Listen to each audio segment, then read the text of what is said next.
Friends, cauliflower chilli நல்லா கிறிஸ்பியா டேஸ்டா வீட்டில் எப்படி செய்யலாம் அப்படின்றத இந்த வீடியோவில் கிளியரா சொல்றேன். வாங்க பார்க்கலாம். ஃபர்ஸ்ட் காலிஃப்ளவர் சில்லி சூப்பரா டேஸ்டா வரணும், கிறிஸ்பியா வரணும் அப்படின்னா சில விஷயங்களை நம்ம வந்து இம்பார்ட்டண்டா நோட் பண்ணணும். அது என்ன இம்பார்ட்டன்ட் விஷயம்னு பார்த்தீங்கன்னா, காலிஃப்ளவரோட பாயிலிங் டைம். அதாவது காலிஃப்ளவர் வந்து புழு இருக்கும் அப்படின்றனால நம்ம அதை வந்துட்டு பாயில் பண்ணுவோம். ஸோ அது வந்து பார்த்தீங்கன்னா ஜஸ்ட் ஒரு 2 செகண்ட்ஸ் ஒரு 3 செகண்ட்ஸ் வந்துட்டு நல்லா சூடாக இருக்கிற தண்ணியில் அதை வந்து போட்டு நீங்கள் எடுத்தாலே போதும்.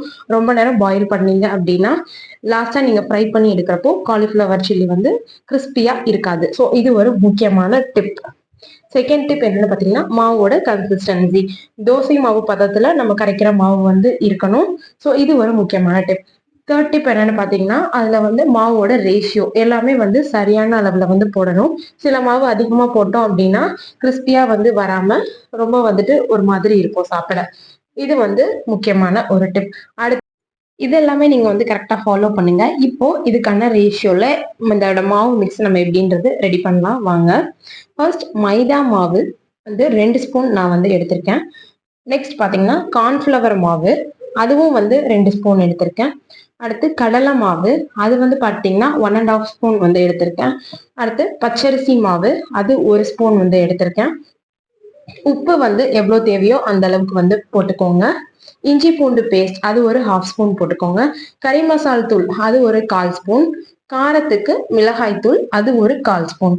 ப்ளஸ் இது வந்து கொஞ்சம் கலர் கிடைக்கணும் அப்படின்றதுக்காக நான் வந்து ஃபுட் கலர் வந்து கொஞ்சமா ஒரு பிஞ்ச் அளவுக்கு நான் வந்து ஆட் பண்ணியிருக்கேன். இது எல்லாமே வந்துட்டு ஆட் பண்ணிட்டு நல்லா வந்து ஒரு தோசை மாவு கன்சிஸ்டன்சிக்கு நம்ம வந்து ரெடி பண்ணி வைக்கணும். மாவுல நம்ம வந்து நிறைய தண்ணி வந்து சேர்த்து உடனே பிசையக்கூடாது. கொஞ்சம் கொஞ்சமா தண்ணி தெளிச்சு தெளிச்சு நீங்க வந்து பிசையணும்.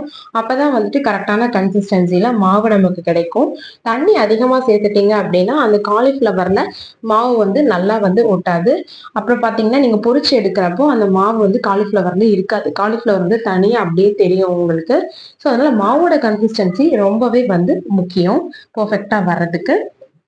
இப்போ அந்த காலிஃபிளவர் நம்ம வேக வச்சு எடுத்துருக்கணும்ல, அதாவது 2 செகண்ட்ஸ் போட்டு நல்லா கொதிச்ச தண்ணியில 2 செகண்ட்ஸ் போட்டு எடுத்தாலே வந்து போதும். அதை வந்து நீங்க நம்ம இப்போ ரெடி பண்ணி வச்சிருக்கிற இந்த மாவுல போட்டு நல்லா வந்துட்டு மிக்ஸ் பண்ணி வச்சுக்கோங்க. அந்த மாவும் காலிஃபிளவரும் நல்லா வந்து பிளண்ட் ஆகணும். நல்லா வந்து ஒரு 2 மினிட்ஸ் வந்து நல்லா பிளண்ட் ஆக்கி விடுங்க. அதை நல்லா மிக்ஸ் பண்ணி விடுங்க. மிக்ஸ் பண்ணிட்டு ஒரு 1/2 hour to 1 hour வந்து ஊற வச்சிங்க. இன்னுமே வந்து டேஸ்ட் சூப்பரா இருக்கும்.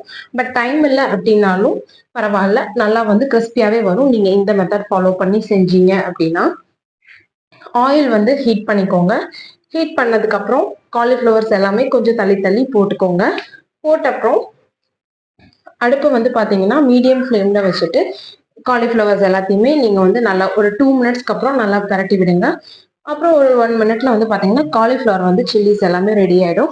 அது ஒரு பிளேட்ல டிரான்ஸ்ஃபர் பண்றப்போ டைரக்டா அப்படியே டிரான்ஸ்ஃபர் பண்ணாம ஒரு பேப்பரை ஒரு பிளேட்ல வந்து போட்டுட்டு அதுல வந்து இந்த சில்லிஸ் எல்லாத்தையுமே நீங்க வந்து எடுத்து போட்டுக்கோங்க. இப்போ வந்து பாத்தீங்கன்னா உங்களுக்கு நல்லா வந்து மொறுன்னு நல்லா கிறிஸ்பியா வந்துட்டு நீங்க ரோட் கடையில எல்லாம் சாப்பிடுற மாதிரி நல்லா வந்து டேஸ்டியா கிறிஸ்பியா நல்லா மாவு எல்லாமே காலிஃபிளவரோட நல்லா சூப்பரா வந்து பாக்குறதுக்கே ஒரு கலர்ஃபுல்லா சூப்பரா வந்து இருக்கும்.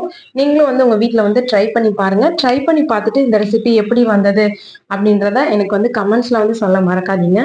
இந்த வீடியோ உங்களுக்கு பிடிச்சிருந்தா வந்துட்டு லைக் பண்ணிக்கோங்க, சப்ஸ்கிரைப் பண்ணிக்கோங்க மறக்காம நம்ம சேனலை.